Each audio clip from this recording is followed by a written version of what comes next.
A very warm welcome to all of you to Self Selection Board, a one step towards uniform। मेरा नाम है शुभम वाशने और आज हम सेंटर स्टेट रिलेशनशिप के बारे में बात करेंगे। ये टॉपिक आपके इंडियन आर्मी, नेवी, एयरफोर्स तीनों यूनिफॉर्म को पाने में मदद करेगा through CDS, NDA, AFCAT, INET and territorial army.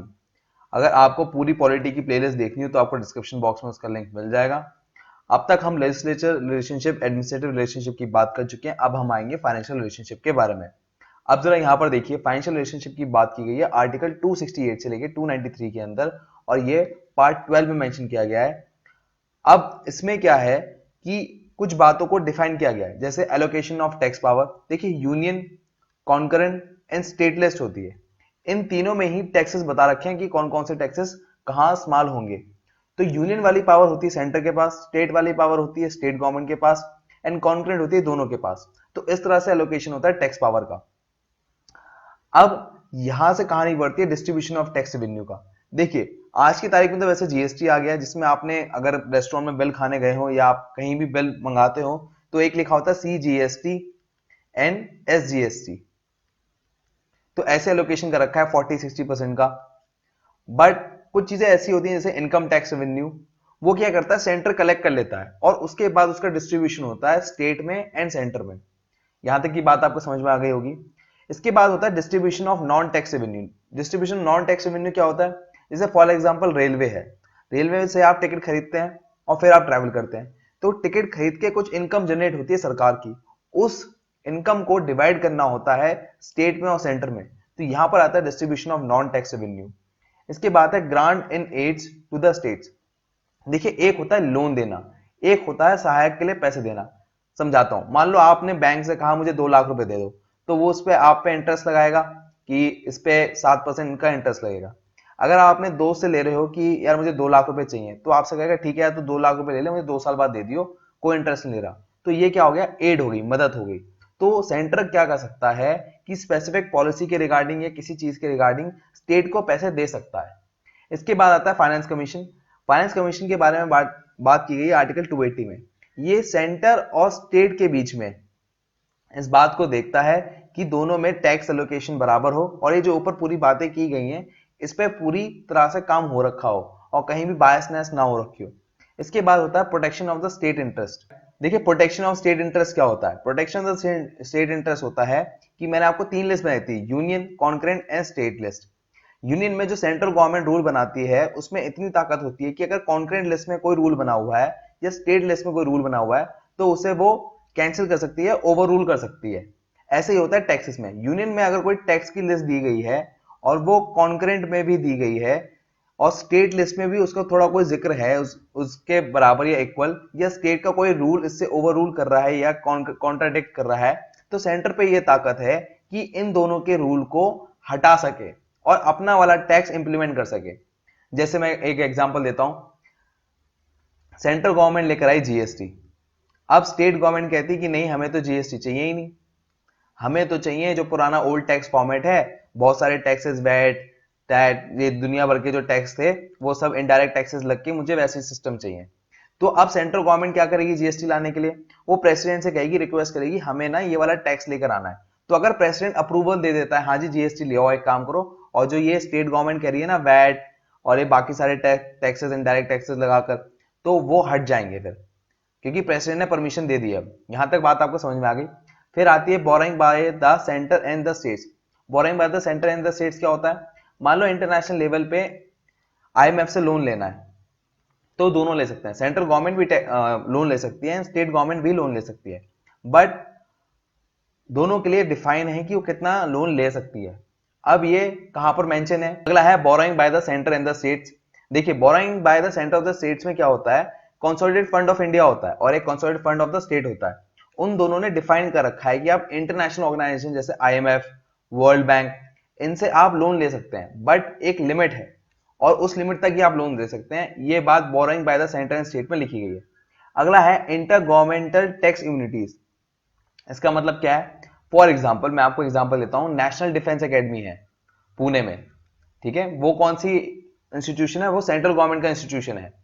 तो सेंट्रल गवर्नमेंट का अगर इंस्टीट्यूशन है तो उस पर स्टेट गवर्नमेंट कोई लैंड टैक्स नहीं लगा सकता या किसी बात का कोई टैक्स नहीं लगा सकता। इनफैक्ट बिजली जो होगी ना, वो भी उसके पैसे स्टेट गवर्नमेंट नहीं ले सकती सेंट्रल गवर्नमेंट से एनडीए के लिए वो इम्यूनिटी दे रखी है कि हाँ जो बिजली इस्तेमाल हो रही है वो आपके लिए है, उसमें हम आपसे कोई खर्चा नहीं लेंगे, जो लैंड पे आपने जमीन बनाई है अपनी उस पर हम खर्चा नहीं लेंगे।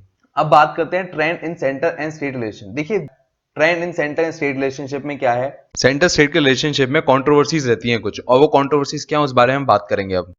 पहला है गवर्नर, मतलब देखिए गवर्नर क्या होता है, सेंटर के द्वारा इनडायरेक्टली अपॉइंट किया जाता है, मेनली तो अपॉइंट प्रेसिडेंट के द्वारा किया जाता है, पर चुना कैसे जाता है, प्राइम मिनिस्टर के द्वारा, उनकी कैबिनेट के द्वारा। तो कहीं ना कहीं वो एक पपेट मान लिया जाता है कि वो सेंट्रल गवर्नमेंट का है। और इसमें वेस्ट बंगाल या दिल्ली के जो हमारे सीएम है वो बहुत कहते हैं कि जो एलजी है ना वो सेंटर का पपेट है, जो सेंटर कहता है वो ही करता है। इसके बाद क्या होता है, इंपोजिशन ऑफ प्रेसिडेंशियल रूल। ये भी बहुत बड़ा कॉन्ट्राडिक्शन है। पहले क्या होता था, सेंटर में भी और स्टेट में भी कांग्रेस हुआ करती थी, पर 70s 80s में आते आते क्या हुआ कि स्टेट गवर्नमेंट में अलग अलग पार्टीज की सरकार आने लगी। तो मान लो अगर सेंट्रल गवर्नमेंट की बात स्टेट गवर्नमेंट नहीं मान रही है तो स्टेट गवर्नमेंट में क्या करते थे, प्रेसिडेंशियल रूल लगा दिया करते थे कि तुम्हारी बात नहीं मानना, हमने प्रेसिडेंशियल रूल लगा दिया, और इस पर कोई सुनवाई नहीं होती थी, कोई जवाबदेही नहीं होती थी। उसके बाद ये रूल चेंज हो गया। इसके बाद है सेंट्रल फोर्सेस जो हैं, जैसे हमारी पैरामिलिट्री फोर्सेस होती हैं, उनको सेंट्रल गवर्नमेंट किसी भी स्टेट में लगा देती है by the sake of saying कि मेंटेन लॉ एंड ऑर्डर, कि हमें यहाँ पर लॉ एंड ऑर्डर मेंटेन करना है, इसलिए हमने जो पैरामिलिट्री फोर्सेस हैं इनको यहाँ पर लगा दिया है। इसके बाद कई बार ऐसा होता है कि सेंट्रल गवर्नमेंट अपने लॉज बनाने के लिए स्टेट लिस्ट में जो लॉज होते हैं, जो लिस्ट में पैरामीटर्स दिए हैं, उनको ओवर रूल कर देती है। और ये बहुत बड़ा दिक्कत है कि भाई स्टेट पे जो अगर स्टेट लिस्ट में बातें दी गई हैं तो उनको ही मेंटेन करें, उनको आप ओवर रूल क्यों कर रहे हो। और क्यों ही नहीं, क्योंकि प्रेसिडेंट कहीं ना कहीं सेंट्रल गवर्नमेंट का पार्ट होता है, तो वो भी सेंट्रल गवर्नमेंट का ही साथ देता है। इसके बाद होती है discrimination financial allocation of to the state. ये क्या होता है फाइनेंशियल एलोकेशन, देखिए मान लो सेंटर में बीजेपी है और उत्तर प्रदेश में भी बीजेपी है, बट दिल्ली में है आम आदमी पार्टी। तो सेंटर क्या करेगी, उत्तर प्रदेश को ज्यादा एलोकेशन दे देगी, जितनी जरूरत नहीं है उससे ज्यादा, जबकि दिल्ली को कम देगी। तो ये बड़ी दिक्कत हो जाती है कि पार्टी टू पार्टी फेवर करते हैं बजाय सबके इक्वल रहें। उसके बाद क्या होता है, जो आईएएस आईपीएस आईएफएस होते हैं उनको कहीं ना कहीं स्टेट गवर्नमेंट के अंदर आना चाहिए, बट सेंट्रल गवर्नमेंट उन्हें कंट्रोल करती है कि तुम ऐसा करो तुम वैसा करो, तो स्टेट गवर्नमेंट के काम करने में हिंड्रेंस पैदा हो जाती है। अगला है use of electronic media for political purposes. कहीं ना कहीं सेंट्रल गवर्नमेंट का इन्फ्लुएंस ज्यादा रहता है पॉलिटिकल पर्पस में इलेक्ट्रॉनिक मीडिया को यूज करना, जैसे डीडी या बाकी चैनल्स रहते हैं, तो वो कहीं ना कहीं सेंट्रल गवर्नमेंट के डायरेक्ट साथ में रहते हैं, तो वहां से एक लेवरेज मिल जाता है। अगला होता है appointment inquiry commission against the chief minister. अगर मान लो सेंट्रल गवर्नमेंट को लग रहा है कि ये सीएम सही नहीं कर रहा, तो सेंटर क्या कर सकती है, कमीशन बिठा सकती है। बट अगर स्टेट गवर्नमेंट को लग रहा है कि पीएम कुछ गलत कर रहा है, तो वो ऐसी कोई कमीशन नहीं बिठा सकते। इसके बाद है शेयरिंग ऑफ फाइनेंस। सेंटर और स्टेट में हमेशा एक अपर एज रहती है फाइनेंस में सेंटर को। आपने अगर जीएसटी देखा हो तो जीएसटी का जो एलोकेशन है वो भी ऐसे है 60-40, तो 60% मिल रहा है सेंटर को और 40% मिल रहा है स्टेट को, तो यहां पर रहता है शेयरिंग फाइनेंस में। फिर है encroachment of centre on the state list. हमने पढ़ा था union list, concurrent list and state list. तो यूनियन लिस्ट हमेशा पावरफुल रहती है कॉन्करेंट और स्टेट लिस्ट के, मतलब अगर यूनियन चाहे, सेंट्रल गवर्नमेंट चाहे तो कॉन्करेंट लिस्ट और स्टेट लिस्ट में नियम को बदल सकती है अपनी इच्छा के अकॉर्डिंग। तो ये होते हैं 12 पॉइंट जो कि हमेशा कॉन्ट्राडिक्ट में रहते हैं। एक बार ओवरलुक कर लीजिए, याद तो ऐसे ही हो जाएंगे ये। अब इसके बाद हम अपनी अगली वीडियो में बात करेंगे इन चीजों के बारे में। इसमें सरकारिया कमीशन एंड पूंजी कमीशन बहुत ज्यादा इंपॉर्टेंट है और इनसे क्वेश्चन आते भी हैं। तो मिलते हैं आपसे अपनी अगली वीडियो में। ये तो आपको पता ही है, तो वीडियो बहुत अच्छी लग गई हो तो खाने पे इनवाइट करें। मैं लेता हूं आपसे विदा, कोई मेरे लिए मैसेज हो #वाशनिंग करके आप बताइए। एंड जय हिंद, मिलते हैं आपसे अपनी अगली वीडियो में।